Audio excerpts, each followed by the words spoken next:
Hello everyone, good afternoon. कैसे हो आप सभी? आई होप कि आप सब लोग अच्छे होंगे और हम भी यहाँ पे एकदम बढ़िया हैं। तो जी, दोपहर का टाइम हो रहा है और आज दोपहर से अपना वीडियो जो है मैं स्टार्ट कर रही हूँ। यहाँ पे मैं आ चुकी हूँ किचन में लंच बनाने के लिए। तो आज लंच में मैं बनाने वाली हूँ आलू की थिचवानी और चावल, जो कि हमारी उत्तराखंड की ना बहुत ही फेमस डिश है, आलू की थिचवानी।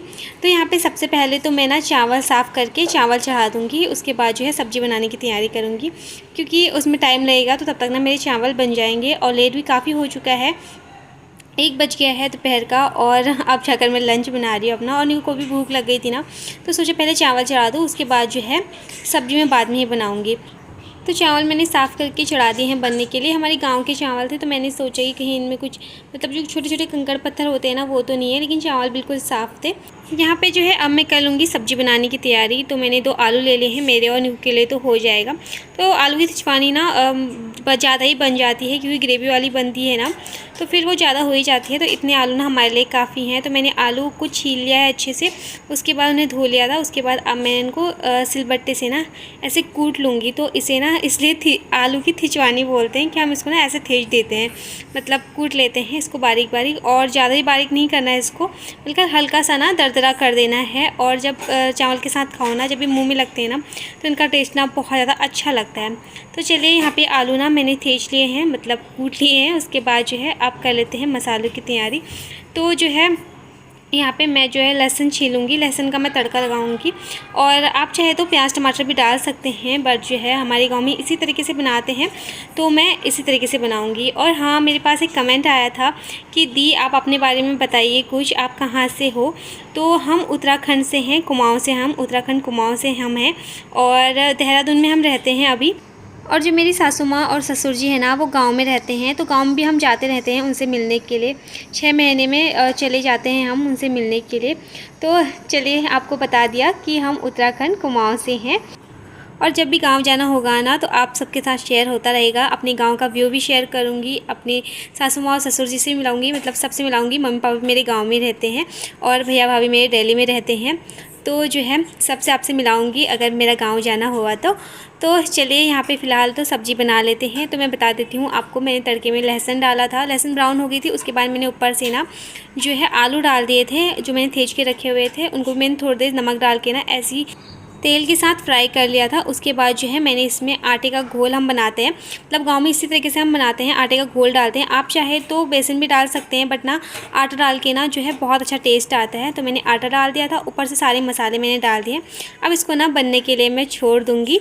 और चावल तो हमारे बन ही चुके हैं। तो जी चलिए, यहाँ पे खाना बन के बिल्कुल तैयार हो चुका है। अब खाना खा लेते हैं, और खाना हम नीचे बैठ के ही खाते हैं। तो जो है नीचे बैठ के खाने में ना, खाने का मज़ा ही कुछ और है। तो हम नीचे बैठ के ही खाना खाते हैं। और यहाँ पे देखिए लंच वगैरह हमारा हो चुका है। अब आती है बारी अपनी किचन को क्लीन करने की।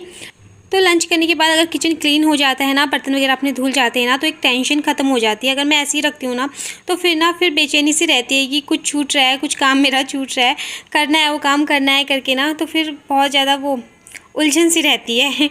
तो यहाँ पे जो है किचन अपना क्लीन हो जाएगा ना, उसके बाद जो है रेस्ट तो कहाँ होगा, मैं वही अपना वीडियो एडिट करूँगी, वॉइस ओवर करूँगी, वीडियो का काम हो जाता है, तो बस वही करूँगी। और यहाँ पे सबसे पहले तो निक्कू को सुला देती हूँ, क्योंकि जब निक्कू सोती है ना, उसके बाद ही मेरा जो वॉइस ओवर का काम होता है ना, वो होता है। क्योंकि बच्चों के साथ होता है ना, कभी बच्चे कुछ बोलते हैं, कभी कुछ मांगते हैं, तो इस वजह से ना फिर गुस्सा भी आता है बहुत ज़्यादा, और बच्चे परेशान भी करते हैं, वॉइस ओवर भी नहीं हो पाती है मेरी उस वजह से ना। तो यहाँ पर जो है उसको सुला दिया था। ये हो चुका है सीधा इवनिंग का टाइम, और अभी हमें जाना है मार्केट। तो यहाँ पे निको फ़ोन देख रही थी ना, तो मना बोलती कि मैं फ़ोन नहीं दे रही आपको। तो मैंने उससे बोला मार्केट जाना है। तो मार्केट हमें ना सब्ज़ी लेने के लिए जाना है। सब्ज़ी ना घर में कुछ भी नहीं है, तो इसलिए हमें जाना है सब्ज़ी लेने के लिए। तो यहाँ पे निको भी लेके जाऊँगी। पहले तो मैं सोच रही थी निको को घर पे ही छोड़ दूँ, फिर मैंने सोचा घर पे ही ना बच्चे बोर हो जाते हैं बहुत ज़्यादा, तो बाहर तो जाना होता है नहीं बच्चों का ऐसे, तो सोचा थोड़ा उसको भी बाहर से ना घुमा के लेके आ जाऊँ। और यहाँ पे जो है मार्केट से हम आ चुके हैं। बाहर कपड़े रखे हुए थे, जो कि धो के रखे हुए थे सुबह, और धूप भी आजकल आ ही नहीं रही है, तो हल्की फुल्की धूप थी। तो मैं ना फिर ये करती हूँ कि शाम को ही उठाती हूँ, तो शाम तक ना ये बहुत अच्छे से सूख जाते हैं। और यहाँ पे कपड़े लेके आ चुकी हूँ अंदर, और फिर करेंगे डिनर बनाने की तैयारी। तो पहले ना मैं सब्ज़ी चढ़ा लूँगी, और कपड़ों को ना मैं बाद में ही तय लगाऊँगी, क्योंकि लेट भी काफ़ी हो गई है। कम से कम 7:30 बज गए हैं यहाँ पे, और हस्बैंड भी 8 साढ़े 8 बजे तक आ जाते हैं घर पे। तब तक ना खाना वगैरह रेडी करके रखना होता है। और सब्ज़ी का रेट बढ़ गया है बहुत ज़्यादा। यहाँ पे तो सब्ज़ी ना इतनी महंगी हो गई है ना कि सब्ज़ी क्या ले क्या ना ले हो रखी है। तो सब्ज़ी के बिना बहुत ज़्यादा मतलब दिक्कत हो रही है। तो आप लोग भी बताइए कि आपके वहाँ सब्ज़ी का रेट कितना बढ़ा हुआ है और कहाँ-कहाँ जो है सब्ज़ी का रेट बढ़ा हुआ है, क्योंकि बहुत ज़्यादा सब्ज़ी ना महंगी हो गई है। और ये ना हमारे गांव के जो हैं लौकी का रायता था जो हमारी सासू माँ ने हमारे लिए भेजा था। तो क्या करते हैं ना उसको लौकी को कद्दूकस कर लेते हैं और उसके बाद जो है उसको सुखा लेते हैं। तो बाद में जब भी मन होना जैसे कोफ्ते बना लो, इसकी सब्ज़ी बना लो ना, बहुत ज़्यादा टेस्टी होती है। तो अभी ना मैं सब्ज़ी बनाऊँगी तो मैंने इसको ना थोड़ी देर गर्म पानी में ना उबालने के लिए रख दिया है गैस पर। और जब तक ये उबलता है तब तक मैं यहाँ पे आटा गूँध देती हूँ जल्दी से। तो सारे काम ना साथ साथ में होते रहेंगे और इस तरीके से सारे कामों को मैनेज करना थोड़ा सा मुश्किल हो जाता है। घर का काम भी देखना होता है, बच्चों को भी देखना होता है और जो है मार्केट का काम भी होता है। तो ना थोड़ा सा मुश्किल हो जाता है हर चीज़ ना मैनेज करना। बट हम हाउसवाइफ तो ऑलराउंडर होती हैं, हम हर चीज़ ना आसानी से कर लेते हैं। तो जी चलिए, यहाँ पे एक तरफ ना मैंने रखा हुआ था लौकी के रायते को उबलने के लिए, दूसरी तरफ यहाँ पे मैंने आटा भी गूँध लिया है।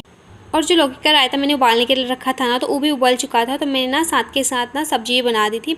उसके बाद अभी मैं आ चुकी हूँ बाहर रूम में और यहाँ पे कपड़े भी तय करने के लिए बहुत ज़्यादा हैं, क्योंकि ना धूप अच्छे से आ नहीं रही है और जो है कपड़े 2-4 दिन में ही सूख रहे हैं। मतलब 2 दिन तो लग ही जा रहे हैं कपड़ों को सूखने में।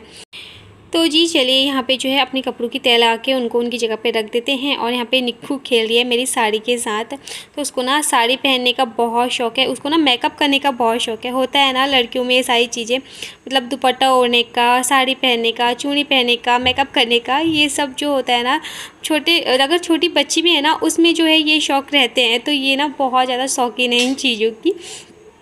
और अभी मुझे दे भी नहीं रही थी साड़ी तय लगाने के लिए, बोलती नहीं मम्मा मुझे पहना दो करके। पर मैंने ना मना कर दिया उसको, क्योंकि मुझे तो अपने काम निपटाने हैं और बच्चों का क्या है, वो तो खेलते रहेंगे, घर फैलाते रहेंगे, लेकिन काम मेरे लिए बढ़ जाता है। तो जी चलिए, कपड़ों की तय भी लग चुकी है और यहाँ पे हस्बैंड भी आ चुके हैं ऑफिस से। तो यहाँ पे मैंने बना दी है उनके लिए गर्मा गर्म चाय। तो पहले तो वो बोल रहे थे कि नहीं पीनी है करके, फिर मैंने बोला यार दिन में से मैं भी इंतज़ार कर रही हूँ, पी लो मेरे साथ।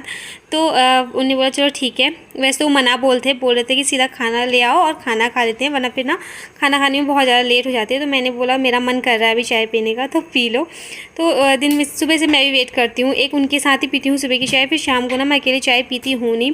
जब बहुत ज़्यादा ही मन करता है तभी मैं पीती हूँ, वरना मैं पीती नहीं उनके बिना चाय। तो वो जो है अभी शाम को आया ना, तो मैंने बोला चलो पहले चाय पी लेते हैं और जो है उसके बाद जो है डिनर करेंगे। तो जी चलिए, यहाँ पे जो है डिनर वगैरह भी हमारा हो चुका है और अब आती है बारी सुबह की खाने की तैयारी की। तो मेरी कोशिश ये रहती है कि रात को ही ना मैं अपने सुबह के जो आधे काम है ना वो निपटा दूँ। तो करेले बनाने थे मुझे मॉर्निंग में, तो यहाँ पे जो है मैं करेलों को ना कट कर लूँगी। और ये ना जो करेले हैं ना, इनका जो बीज है ना बहुत ज़्यादा सख्त हो रखा था। बाहर से तो ये काफ़ी अच्छे लग रहे थे, लेकिन अंदर से इनका जो बीज है ना बहुत ज़्यादा सख्त हो रखा था। तो मैंने ना ऐसे जो है इसको आज लंबे में कट कर लिया है। तो मुझे ना गोल में ही जैसे मैं कट करके रखती हूँ ना, तो वही खाने में अच्छे लगते हैं। लेकिन आज ना थोड़ा सा मैंने 2 हिस्से कर लिए हैं, उसके बाद जो है मैं इसको कट कर रही हूँ। तो इससे ना बीज निकालना भी बहुत ज़्यादा ईजी हो जाता है। और मेरी कोशिश ये रहती है कि सुबह के काम भी ना मैं थोड़ा रात को ही अपने लिए हल्के कर लूँ, क्योंकि फिर मॉर्निंग में भी बहुत सारे काम जो है हो जाते हैं और छोटे बच्चों के साथ थोड़ा सा दिक्कत हो जाती है मॉर्निंग में काम करने में भी। निक्कू खैर इतना परेशान तो वो नहीं करती हैं मुझे, लेकिन फिर भी ना बच्चों के साथ कभी कुछ तो उसमें ना लेट हो ही जाता है। तो चलिए, यहाँ पे जो है मैंने करेले काट लिए हैं और कुछ करेला ना इसमें से बेकार ही निकले। वो ना मतलब थे अच्छे, लेकिन ना उनमें कीड़े लगे हुए थे। तो जो है मैंने उनको हटा दिया है, फेंक दिया है। और जो है यहाँ पे अब मैं जो मैंने करेले काट रखे हैं ना, उनमें मैं नमक डाल के ना पूरी रात भर छोड़ दूँगी, ताकि जो इसका कड़वापन है ना, जो इसका कड़वा पानी होता है ना, वो सारा निकल जाए। यहाँ पे जो है मैंने नमक डाल के रख दिया है एक बर्तन में उसे। अब कल से बनाएंगे इसकी सब्ज़ी। और यहाँ पे किचन वगैरह अपना क्लीन कर लेते हैं। फ़िलहाल इसी के साथ अपनी वीडियो का ही मैं एंड करूँगी। आई होप आपको मेरी आज की वीडियो पसंद आई होगी। वीडियो अगर आपको मेरी पसंद आती है तो प्लीज़ वीडियो को लाइक करें, शेयर करें। मेरे चैनल पे आप नए आते हैं तो चैनल को सब्सक्राइब करें। Bye bye, take care and good night.